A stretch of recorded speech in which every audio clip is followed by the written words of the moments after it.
ఆంధ్రప్రదేశ్ రాష్ట్ర ప్రజలకు మరియు పాలకొండ నియోజకవర్గం ప్రజలకు నూతన సంవత్సర మరియు సంక్రాంతి శుభాకాంక్షలు. ఇట్లు నిమ్మక జయకృష్ణ, పాలకొండ నియోజకవర్గం ఎమ్మెల్యే, జనసేన పార్టీ. సంక్రాంతికి విశాఖ నగరం ఊరెళ్ళిందా అన్న మాటలు ఇక్కడ చూస్తున్న పరిస్థితి బట్టి నిజమనిపిస్తుంది. సగానికి పైగా ప్రజలందరూ కూడా సొంత గ్రామాలకు వెళ్ళారు. విశాఖ నగరంలో చూసుకుంటే జనాభా దాదాపు 22 లక్షల మంది.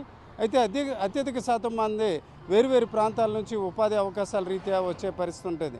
ప్రధానంగా శ్రీకాకుళం, విజయనగరం, అలాగే ఉమ్మడి విశాఖ జిల్లా గ్రామీణ ప్రాంతాల నుంచి వచ్చే ప్రజలు ఉంటారు. దీంతో మనం ఉన్నది ఒక ఫ్లైఓవర్. ఇది తెలుగు తల్లి ఫ్లైఓవర్గా చెప్పుకుంటారు. నిత్యం రద్దీగా ఉండే ఈ ప్రాంతం ఏ రకంగా బోసిపోతుందో మనం చూడవచ్చు. ఇక్కడ సమీపంలో ఉన్న ఆర్టీసీ కాంప్లెక్స్ కూడా చూడవచ్చు. ఆర్టీసీ కాంప్లెక్స్లో కూడా నిన్న మొన్నటి వరకు లెక్కలేనన్ని బస్సులతో రద్దీగా ఉన్న పరిస్థితి ఉంది. కానీ ఈరోజు చూసుకుంటే పార్కింగ్ చేసిన వాహనాలు మినహాయిస్తే ఎలాంటి వాహనాలు కూడా అంతగా లేని పరిస్థితి. ఈ దశలో చూసుకుంటే విశాఖ నగరం మళ్ళీ సాధారణ పరిస్థితి రావాలంటే ఆదివారం రావాల్సిన పరిస్థితి. ఈరోజు చూసుకుంటే సంక్రాంతి, రేపు కనుమ, ఆ తర్వాత శనివారం కూడా ముక్కనుమ చేసుకుంటారు. చాలామంది చూసుకుంటే సెలవులు కూడా సోమవారం నుంచి పూర్తిగా మొదలయ్యే అవకాశం ఉండడంతో ఈ 3 రోజులు కాకుండా పూర్తిగా నగరం మళ్ళీ సాధారణ పరిస్థితి రావాలంటే ఆదివారం వరకు ఇదే పరిస్థితి ఉండే పరిస్థితి ఉంది. మొత్తానికి ఒక రకంగా విశాఖ నగరం ఊరెళ్ళిందా అన్న మాటలకు తగ్గట్టుగా విశాఖలో వాతావరణం ఉంది. మరోవైపు చూసుకుంటే నగరంలో ప్రజలు ఏదైతే ఇతర ప్రాంతాలకు, సొంత గ్రామాలకు వెళ్ళే పరిస్థితి ఉంటుందో వారందరి భద్రతా రీత్యా మాత్రం పోలీసులు అదనపు చర్యలు తీసుకుంటున్న వాతావరణం విశాఖలో కనిపిస్తుంది. కెమెరా పర్సన్ తిరుపతితో రామచంద్రరావు, RTV, విశాఖపట్నం. ఈ సంక్రాంతి పండుగ సందర్భంగా కాగ్నిజెంట్ కంపెనీ తీపి కబురు ఉత్తరాంధ్ర వాసులకి అందించింది.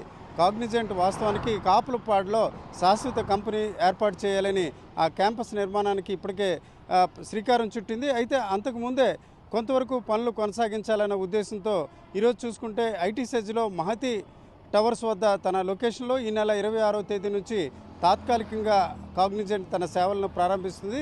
తొలి దశలో 800 మంది ఉద్యోగులతో ఇది ప్రారంభిస్తున్న పరిస్థితి. నిజానికి చూసుకుంటే సొంత క్యాంపస్ మొదలైనట్లయితే 4500 మందికి ఉపాధి అవకాశాలు కల్పించే పరిస్థితి.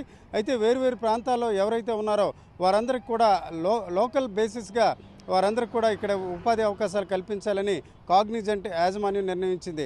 ఆ క్రమంలో ఈ నెల 26వ తేదీ నుంచి కూడా ఆ పనులు ప్రారంభిస్తాయి. మరోవైపు చూసుకుంటే TCS ఇప్పటికే తన సేవలను కూడా విశాఖలో కొనసాగించడానికి సొంత క్యాంపస్ ఏర్పాటు చేస్తుంది. అదే సమయంలో సొంత క్యాంపస్ ఏర్పాటు అవ్వడానికి కొంతకాలం ముందుగానే ఏదైతే మిలీనియం టవర్స్లో ఉన్న 2వ బ్లాక్లో TCS కూడా తన సేవలను వచ్చే నెల నుంచి ప్రారంభించడానికి సన్నాహాలు జరుపుతుంది.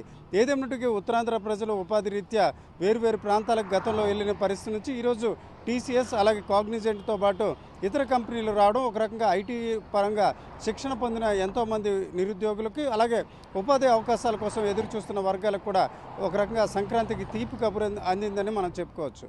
కెమెరా పర్సన్ తిరుపతితో రామచంద్రరావు, RTV, విశాఖపట్నం. చరిత్ర సృష్టించినోడు ఇప్పుడు ఆ చరిత్రని తిరగరాయబోతున్నాడు.